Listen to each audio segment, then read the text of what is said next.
हाथरस में सत्संग के दौरान हुए हादसे में मरने वालों की संख्या 121 तक पहुंच गई है और अब इसको लेकर के एसडीएम की रिपोर्ट सामने आई है। एसडीएम ने जो डीएम को रिपोर्ट भेजी है उसमें यह बताया है कि किस तरह से यह हादसा हुआ है। उसमें यह बताया गया है कि श्री नारायण साकार हरि का प्रवचन सत्संग कार्यक्रम था और वहां पर पंडाल में 2 लाख से ज्यादा लोगों की भीड़ मौजूद थी।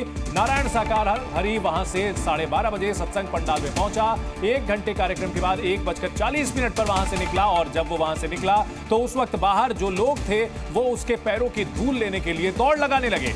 महिला, पुरुष और बच्चे चरण स्पर्श और आशीर्वाद स्वरूप उनकी चरण रज लेकर यानी माथे की व पैरों की धूल लेकर अपने माथे पर लगाने लगे और इसी दौरान डिवाइडर पर बड़ी तादाद में संख्या के लिए लोग वहां पर दर्शन के लिए खड़े थे। डिवाइडर से कूद कर बाबा के दर्शन के लिए उसके वाहन की ओर दौड़ने लगे और बाबा के साथ उसके जो निजी सुरक्षा कर्मी ब्लैक कमांडो और सेवादार बाबा के पास भीड़ ना पहुंचे। इस स्थिति में भीड़ के साथ धक्का मुक्की करना शुरू कर दिया। तो यहां जो मुख्य वजह बताई जा रही है, जरूरत से ज्यादा भीड़, सेवादारों और जो बॉडीगार्ड थे उनकी ओर से जो धक्का मुक्की की गई है, ये एक बड़ी वजह है जिसकी वजह से कुछ लोग नीचे गिरे हैं और भीड़ नहीं मानी। अफरा तफरी का माहौल बना और भीड़ राहत की सांस लेने के लिए खुले खेत की तरफ सड़क के दूसरी ओर भागी, लेकिन वहां ढालनुमा जगह होने की वजह से लोग फिसल कर गिर गए और वहीं पर कुचल करके उनकी मौत हो गई है। कई महिलाएं और पुरुष और बच्चे हताहत हुए हैं, गंभीर रूप से घायल हुए हैं। डिवाइडर से कूद रहे थे लोग, वहां पर जो सेवादार थे और जो बॉडीगार्ड थे उन्होंने धक्का मुक्की की, इस वजह से वहां पर हालात बेकाबू हुए हैं।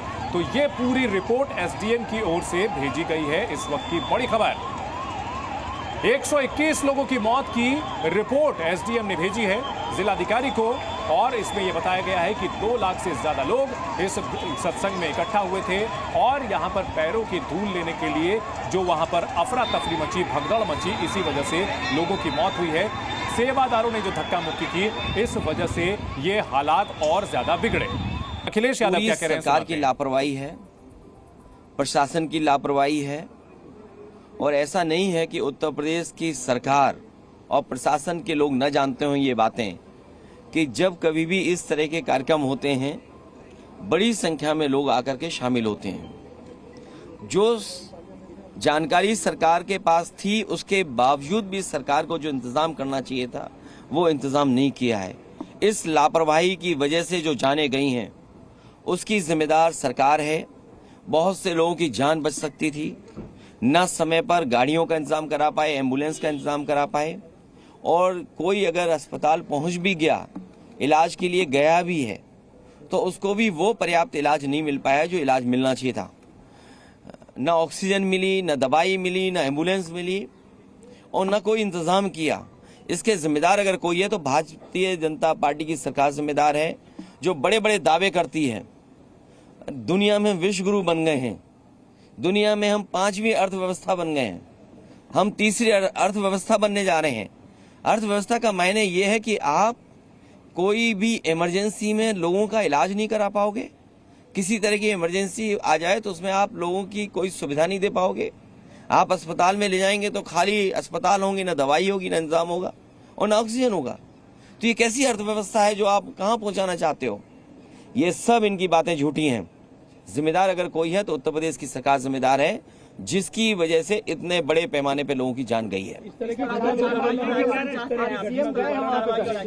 देखिए, सीएम के जाने से किसी की जान वापस नहीं आने वाली है। ये अगर उनके अंदर दुख था, सरकार के अंदर दुख था, तो पर्याप्त इंतजाम करने चाहिए थे प्रशासन के और पर्याप्त इंतजाम करना चाहिए था अस्पतालों में, दवाई में। आज सरकार के पास क्या है? अगर कोई इमरजेंसी आ जाए, अगर कोई डिजास्टर अचानक हो जाए, कोई घटना हो जाए, तो सरकार के पास क्या इंतजाम है? क्या पिछले वर्षों से इतने से सरकार चल रही है, बस यही इंतजाम किया है कि लोगों की जान चली जाए? और उत्तर प्रदेश में कोई पहली घटना नहीं है जहां इस तरह की लापरवाही देखने को मिल रही हो। इस तरह की घटनाएं दोबारा ना हो, उसके लिए प्रशासन को और सरकार को जिम्मेदारी से काम करना पड़ेगा और इस तरह के बड़े आयोजन में कोई न कोई एसओपी बना करके रखनी चाहिए। सर, आपकी तस्वीर वायरल की जा रही है बाबा के साथ। देखिए, बीजेपी कितना घटिया काम कर सकती है। बीजेपी किसी भी नीचाई तक जा सकती है। बीजेपी का अगर आप, जैसे आप पत्रकार साथी हैं, अगर आप उनके मन की बात ना करो, मन मर्जी की बात ना करो, तो सबसे पहला काम होगा आपको नौकरी से निकालना, और दूसरा काम होगा उस चैनल का बजट कम करना। ये कोई नई बातें हैं क्या? अच्छा, बीजेपी ये जो काम करती है, आप इतने जागरूक लोगों, पार्लियामेंट, दो पार्लियामेंट बिल्डिंग के बीच में खड़े हो। तो इस मामले को लेकर के विपक्ष ने सरकार पर निशाना साधना शुरू किया है और लापरवाही की जिम्मेदारी सरकार की है, यह दावा किया है अखिलेश यादव ने, समाजवादी पार्टी अध्यक्ष, और कहा कि यहां पर लापरवाही की वजह से यह हादसा हुआ है, सरकार की ओर से इंतजाम नहीं थे, और साथ ही साथ हादसे के बाद वहां पर इलाज की समुचित व्यवस्था अस्पतालों में नहीं थी।